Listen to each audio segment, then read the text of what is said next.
नमस्कार, सगळ्यांचं स्वागत आहे ऍडव्हान्स ऑप्शन चेनच्या चॅनल वरती. तर आपण करणार पोस्ट मार्केट निफ्टीचा टाइम झालेला आहे 9:30. 1 जुलैची डेट आणि 7 जुलैची एक्सपायरी. तर आज एक्सपायरीचा पहिला दिवस आहे, तर आपल्याला 10:30 वाजेपर्यंत लेवल ऍडजस्ट करावं लागतात.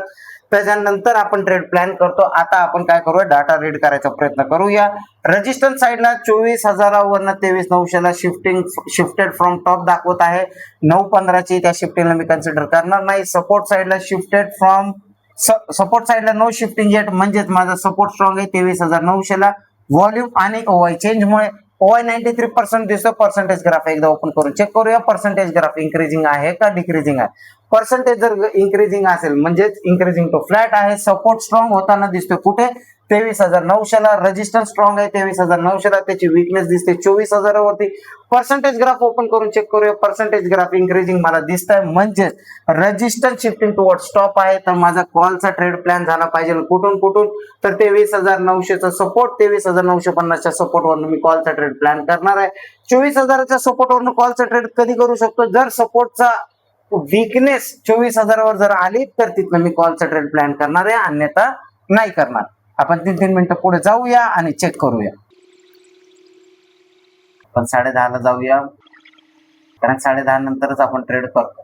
आणि आपण 10:30 ला आलेलो आहे. 10:30 वाजता आपल्याला काय दिसतंय, मार्केट कुठे पोहोचलंय तर 24,000च्या रेंज मध्ये चालू आहे.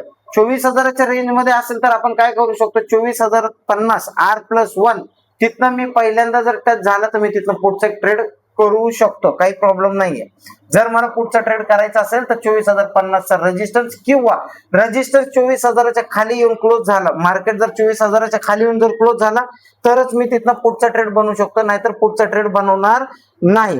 ही गोष्ट लक्षात ठेवायची की मार्केट कुठे आहे, मार्केट आहे 24,050च्या रेंज मध्ये, म्हणजेच रेजिस्टन्सच्या वरती काम करत आहे. चला प्ले करूया.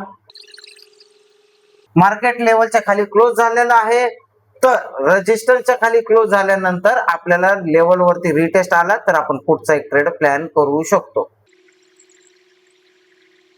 लेवल टच झालेला आहे, इथे माझी पुढची एक एंट्री बनणार आहे, कारण रेजिस्टन्सच्या वरती अजून काही वीकनेस मला वाढताना दिसत नाहीये. हा ट्रेंडच्या अगेन्स्ट ट्रेड असणार आहे, तर तुम्हाला एसएल स्ट्रिक्ट 20 पॉईंटचा एसएल ठेवून काम करायचं आहे. ठीक आहे, हे 20 पॉईंटचा एसएल असणार आहे माझा, आणि माझं टार्गेट असणार आहे 24,000चा सपोर्ट. चला तर पाहूया काय होतं मार्केटमध्ये. एंट्री दिलेली आहे आणि इथे माझा एसएल हिट झालेला आहे. इथं मला एसएल बुक करायचा म्हणजे करायचाच, इतर ऍव्हरेजिंग वगैरे करायची नाही. एसएल आला, एसएल बुक करायचंय. जर 24,050 चा रेजिस्टन्स भेटला, 24,050च्या रेजिस्टन्स वरनं मी एकदा पुढचं ट्रेड प्लॅन करणार, कारण तिथं मला काही वीकनेस अजून दिसत नाहीये. चला 24,050च्या सपोर्ट वरनं कॉलचा ट्रेड बनवू शकत नाही, कारण रेजिस्टन्सच्या वर आपण कॉल बाय करत नाही. इथे 24,000च्या रेजिस्टन्सला आलेला आहे, 24,050चा रेजिस्टन्स आहे. इथनं मी एक पुटचा ट्रेड इनिशिएट करतो, कारण R+1 ची जागा आहे. इथनं माझा एक पुटचा ट्रेड होणार. इथे 20 पॉईंटचा एसएल असणार आहे माझा, आणि माझं टार्गेट पहिलंच असणार आहे कुठलं, 24,050चा सपोर्ट. 50% पेक्षा जास्त मूव्ह झालाय. एसएल मी कॉस्ट टू कॉस्ट करणार, आणि ह्या दुसऱ्याच कॅन्डल मध्ये माझा एसएल कॉस्ट टू कॉस्ट गेलेला आहे. इथे मला हा ट्रेड बुक करायचा आहे, कारण इथे मला लॉस बुक करायचा नाही. का नाही बुक करायचा, कारण आपण ट्रेंडच्या अगेन्स्ट ऑलरेडी ट्रेड घेतलेला आहे. एक एसएल हिट झालेला आहे, दुसरा ट्रेड आपला कॉस्ट टू कॉस्ट गेलेला आहे. काही अडचण नाही. आपल्याला काय पाहिजे, सपोर्ट वरनं कॉलचा ट्रेड बनवू शकतो. मार्केट 24,100च्या रेंज मध्ये गेले, तिथनं काही ट्रेड बनतो का, नाही बनत.